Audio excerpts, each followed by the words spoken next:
Bonjour chers étudiants, bonjour chers amis, la leçon du jour, le coronavirus, le contrôle social et la grenouille ébouillante. Alors ça va mieux, de mieux en mieux, on s'adapte progressivement aux confinements successifs.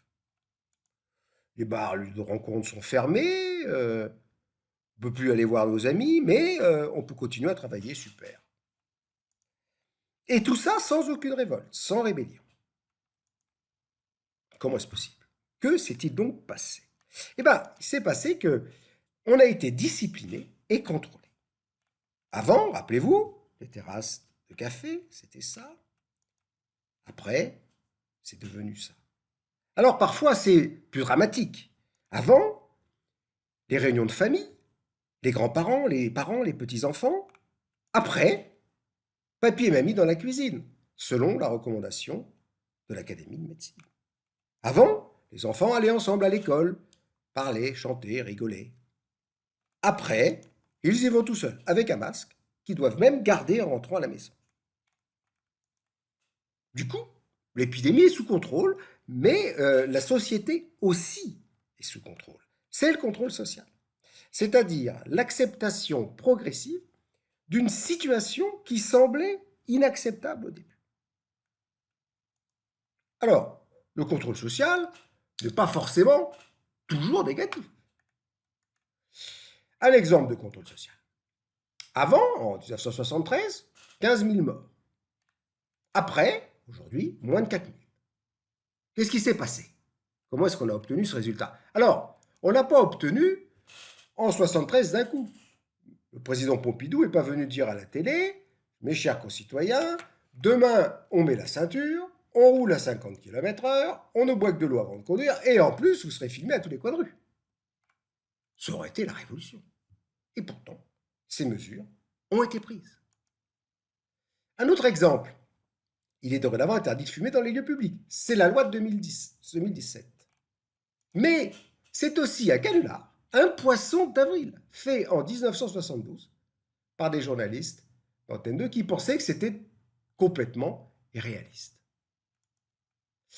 Ce contrôle social, cette intériorisation progressive des normes, ne va pas toujours dans le bon sens. Par exemple, on doit déclarer des manifestations à l'avance, on ne doit pas s'ouvrir le visage pendant les manifestations, on ne doit pas inciter à s'en prendre aux forces de l'ordre, on ne doit pas prendre en photo les forces de l'ordre, on ne doit pas diffuser des scènes de tabassage policier. Vous voyez à quoi je fais référence, article 24, et ce qui se passe actuellement.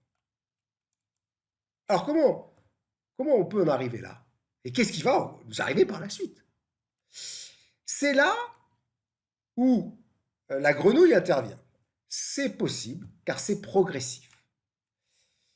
La fable de la grenouille nous a dit que si vous trempez dans l'eau chaude une grenouille, elle va sauter de la casserole. Mais si vous la mettez dans l'eau froide et que vous réchauffez progressivement, elle va cuire sans bouler. C'est le principe du contrôle social.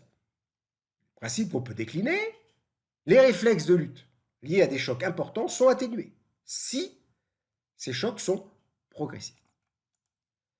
La gradualité et la progressivité, c'est les maîtres mots des réformistes. C'est le chemin du contrôle social. On augmente tout doucement la température de cuisson. Le problème, c'est que ça semble marcher que dans un sens, cette température de cuisson. Et le décontrôle social semble difficile. Imaginez le président Macron nous dire à 20 heures, comme il a pris l'habitude à la télé, eh bien, la semaine prochaine, mes chers concitoyens, et pendant 4 semaines, il n'y aura plus de limitation de vitesse et vous pourrez rouler bourré, mais faites quand même attention. Et non, le bouton de la cuisinière ou la cuisinière n'a pas de bouton de refroidissement. Et la grenouille, une fois cuite, même replongée dans l'eau froide, ne va pas ressusciter. L'engourdissement est irréversible. Et lorsqu'on se rend compte qu'il faut sauter hors de la casserole, les muscles affaiblis. Pourtant, il y en a des muscles dans la grenouille, plus que de réflexes de survie dans nos cerveaux d'Homo sapiens. En fait, De toute façon, visiblement, comme la grenouille, on est cuit. Alors,